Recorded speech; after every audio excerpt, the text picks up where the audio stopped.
You are your greatest asset, but do you really know who you are? Today we'll uncover your unique talents, passions, and purpose to help you step into your potential. What's good, what's good? It's the Jeremy Hazelwood Show. What's good, what's good? Let's get ready to go. Welcome to the Jeremy Hazelwood Show. Plug in, turn it up. Let's go. Hey, hey. Welcome to the Jeremy Hazelwood Show. Push play, let it roll. Let's go. What's good? Welcome to my show. In 3, 2, 1. Let's go. Welcome to this episode where we are talking all about discovering your talents, passions, and purpose. Before we get started, make sure you tap, click, or smash the follow or subscribe button to make sure that you are notified when each new episode drops. Now, we're in season 2 where you are learning all about life, transformation, and personal development. Each season of my show covers a different topic. My goal is to spark curiosity, build community, and inspire action to deepen our understanding of the world around us. Today is such an important episode. In fact, what I'm talking about today was life transforming for me when I was on my journey of my path to purpose. So to give you a little bit of background about me, my journey started when I was around 15 years old. It was a pivotal year for me. And to give you some context as to why that is, I grew up in a small town in Oklahoma called Guthrie. It's one of those towns where mostly everybody knows everybody. You go to school, it's the same classmates year over year. There's not a lot of people that move in or out of this town. So you grow up with community. When I was 15, I ended up moving, changing schools, and going to a place where I didn't know anybody. There was no friends. I struggled to really connect with people. I was one of those people that sat alone by myself at the cafeteria for most of my sophomore year. It was pretty miserable. Now, my brother did move with me, so he was there, but we didn't have a lot of classes together, and I didn't see him much. So I was on my own quite a bit. And this is the point where I really decided to start writing. This is back when the Walkmans were really happening. And this is definitely dating myself, but follow me, stay with me. I made like beat loops at my house with a karaoke machine. I would play the first few bars of a beat, pause it, rewind it, play it again, record that. And I would just repeat that process over 3 to 5 minutes. And I would take those cassettes with me and I would listen to them every day while I was at lunch. And I would just start writing rhymes, writing poetry, writing rhymes. And that was really what kicked off what became my dream, which was to do music, was to pursue hip hop. And there was a friend of mine who started a group with me, and I'll tell you the whole story later on a future season. But just to give you the high notes as it relates to today and life transformation in this journey, we ended up moving to Atlanta when I was 20 years old, moved with my friend, left everything behind, my friends, my family, except for, of course, my friend that I did music with, and went hard. After my dream in my 20s, music was my everything. And I thought this is what I was put here to do, was make music, be on stage, see the world with my gift. However, as I got into my later 20s, it became less of my dream and more of a soul-sucking experience. There were definitely highs throughout the music career, if we can call it that I had, but the griminess of the industry just didn't really align with my ethics. So I had some tough choices to make. And I decided to leave music behind. And also my son was born by this time as well. So my priorities shifted a little bit. Whereas music was still important, even though I didn't like the business of music, I also wanted to be a good father and be there for my son. I spent the next few years really just trying to figure out, what am I supposed to do? Because I really bet the house when I was a teenager. And then I was around 30 years old and I was like, I've got to do something different. And I really didn't know what to do. My whole identity was wrapped up into music and creating. I spent a lot of time just assessing that time period of my life. And I have no regrets over it. And during this time period of just assessing myself, I ended up going back to school, getting my MBA, spent time just evaluating my life, my skills, my passions, and what I learned about myself over the past 15 years. What I discovered is that it was never about the music. I gained so many skills during that time. I gained skills of strategy and how to orchestrate multiple parts to create a whole. But more importantly, I discovered what drove me in music was lifting the mood of a whole room over the course of a few minutes. There's really nothing like it. If you're in music, if you've ever performed on stage, like when you hit that stage and just that energy that you get from a crowd is unbelievable. There's really no feeling like it. I began to understand why the period of music in my life was necessary. I had to go through that to grow, to gain skills, and to live an experience that now I can use to tell my story and provide hope to others. I learned a lot. My journey was never about being a famous musician or a successful marketer. It was about connecting with people and understanding their diverse backgrounds and circumstances. My journey created relatability and empathy for people of all different races, religions, sexual orientations, and more. In a world of so much darkness and deception, I felt a calling, a purpose to provide hope. My story of following my dream to find my purpose is one of failure and loss, but it's also one of perseverance and impact. Hope is what allowed me to never give up. Hope gave me the motivation to believe beyond my circumstances that things wouldn't always be this way. There were times when hope was the only thing that I had. And as such, I like to look at myself as a messenger of hope. I discovered this after years of working on myself. It's the most powerful thing that I've ever done in my life to provide clarity on my purpose. And today, I'm going to start that work with you. If you're listening to this podcast, you might have had that moment in time where you do want to change. You want to elevate. You want to have that life transformation. You're stuck in a job. You're doing something that you can do with your eyes closed. You're not challenged. You feel like there's more to life than where you are right now. And sometimes it can be overwhelming because you want to change, but you're not really sure where to start. I want to talk about a few ways that you can start to discover yourself and really unlock your talents and purpose. The first one is counseling. Don't be afraid of it. Don't be scared of it. If you're in counseling right now, then you've probably already had some moments that you've been able to experience and discover things about yourself that have been dormant, or just things you didn't really recognize about yourself. If you're in counseling right now and you're not really vibing with your counselor, I would say don't give up. I've talked to several people who's like, I've tried counseling, but it didn't really work for me. My response to that would be, maybe you just didn't find the right person. And I know it sucks because you're spending money on counseling and you don't want to just keep spending money and not finding your person. But I would say don't give up on that.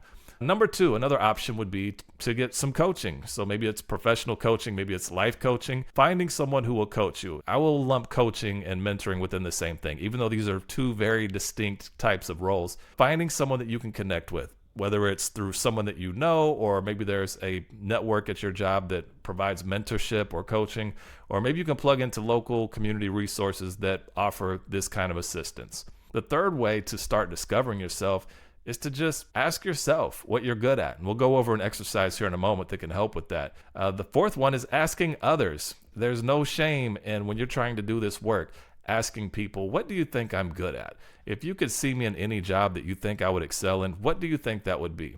And even though a job isn't necessarily your purpose, when you start to get people that are close to you that you trust, close friend or family member, they see things in you that often you don't see because you've always been that way. You may have certain skills, certain characteristics about your personality that are just different and unique and set you apart from other people in this world.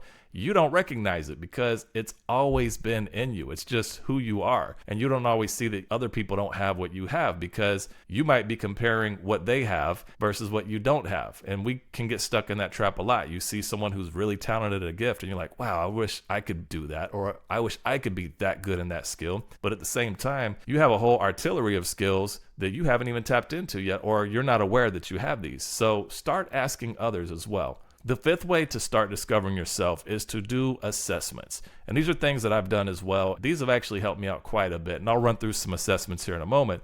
But what I like about assessments is you're taking different quizzes and batteries that help to define characteristics of who you are. And these are things, again, that have been inside you, but you never really put a name and a face to them. So doing these assessments really provides some aha moments. And it's really like looking in a mirror of emotional intelligence. So let me run through a list here of a few assessments that I've done that have certainly been helpful to me.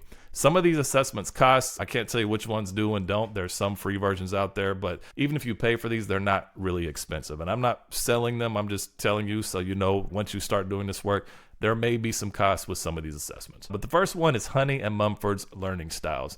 And this is a really good one because what you learn about yourself is your actual learning style. And they dig into 4 different ones. One is an activist learning style. And this is someone who learns by immersing themselves into experiences. The second learning style is a theorist. And this person learns through rationality and logic. The third one is a pragmatist. And they learn through experimentation. And then the fourth and last one is a reflector. And this is someone who learns through observing different perspectives. And I'm a reflector. And you may have heard these 4 different ones and you say, oh, that's me. I'm a theorist or I'm an activist. But when you take this assessment, it also gives you a long description in the results, and it really goes deep into these. So even though I read these and maybe you think what your learning style is, I would invite you to take that assessment and really learn what your learning style is. Because once you learn that, it actually helps you when you're communicating with others how you need to learn, because we all don't learn the same way.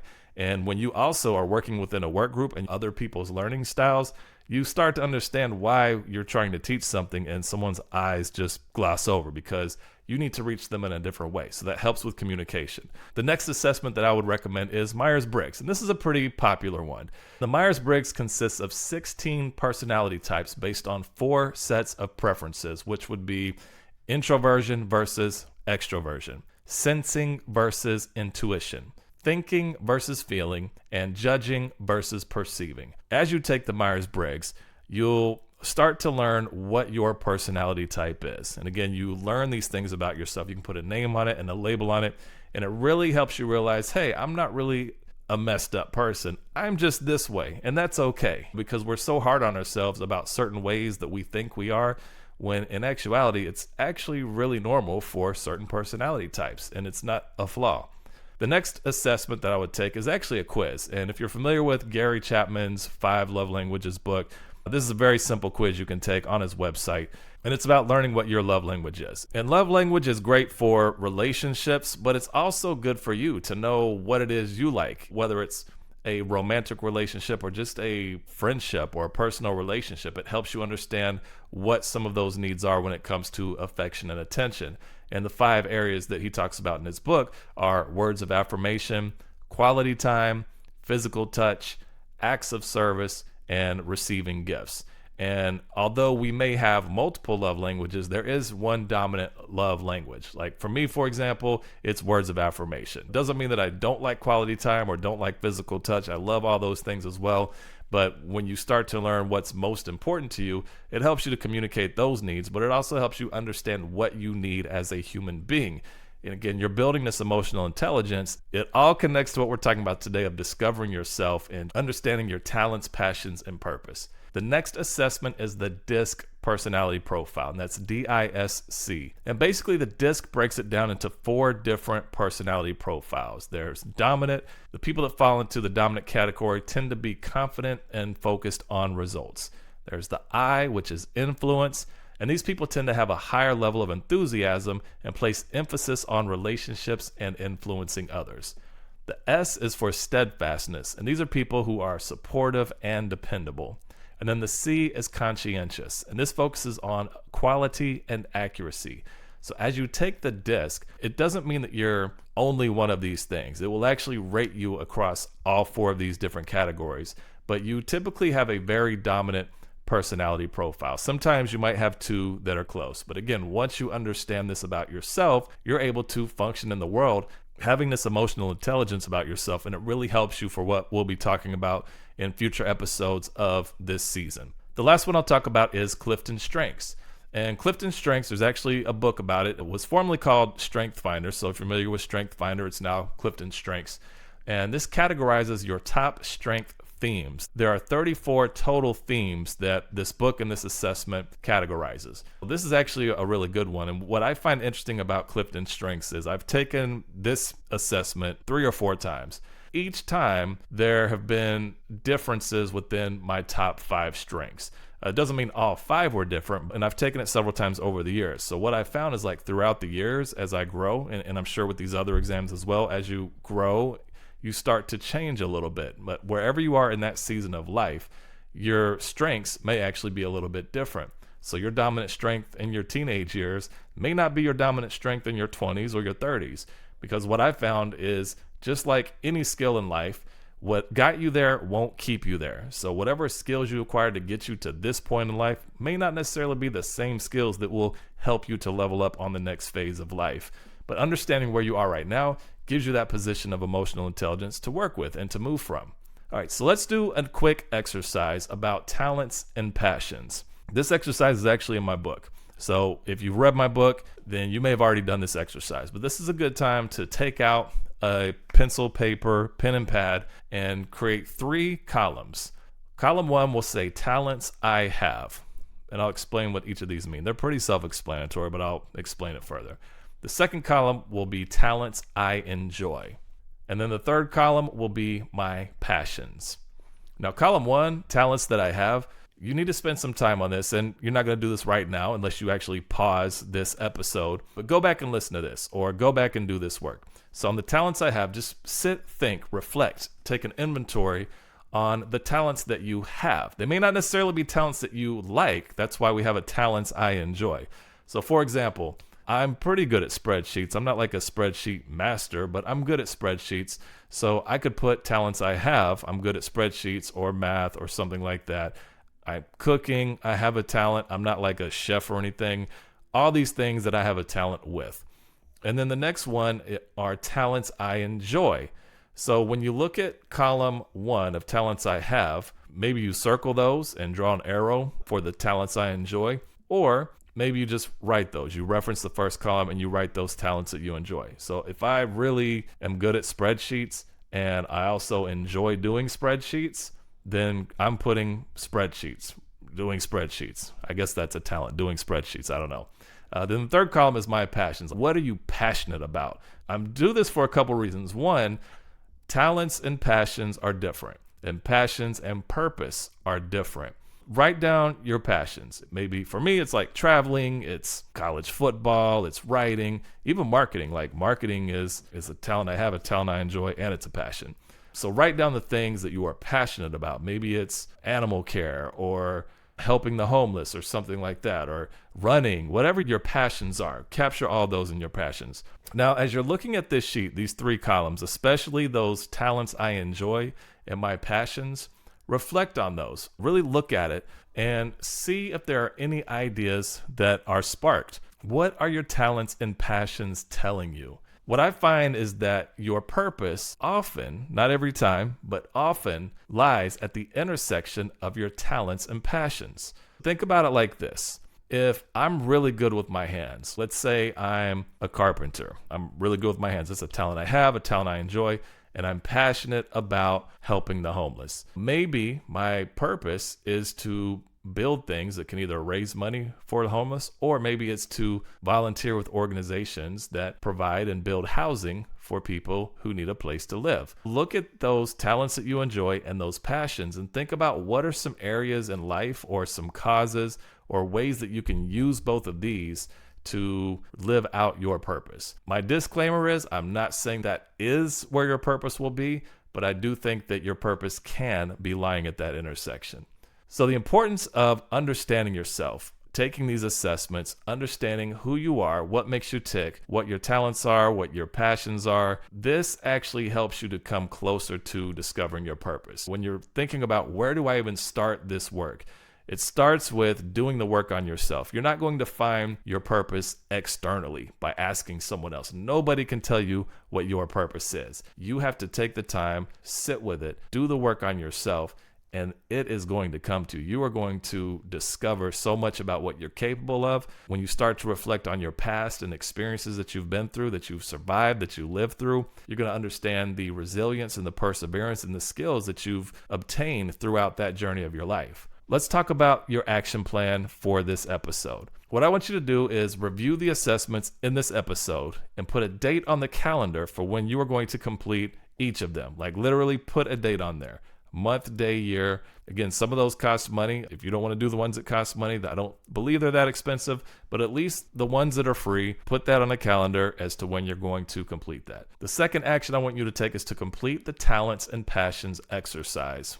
Those 3 columns, talents I have, talents I enjoy, and my passions. And this week, ask one person that's close to you what they think you're good at and what they could see you doing in life. But then also reciprocate with them if it's okay. Ask them, say, is it okay if I share with you what I think you're good at? And they may welcome that because, again, a lot of times we don't see it. We don't see who we are, what our skills are, what we're good at. So that might also be a way for you to even help out the friend or family member or coworker that's helping you out. Reciprocate that with them. As we close this episode out, it's like my book. At the end of each episode, I ask some reflective questions. This week's reflective questions are: what are 3 pivotal moments that shaped who you are today?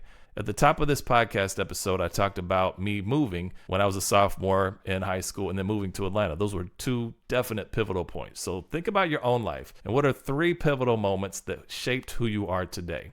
And the second reflective question is, how can you use your talents to make a meaningful impact? How can you use your talents to make a meaningful impact?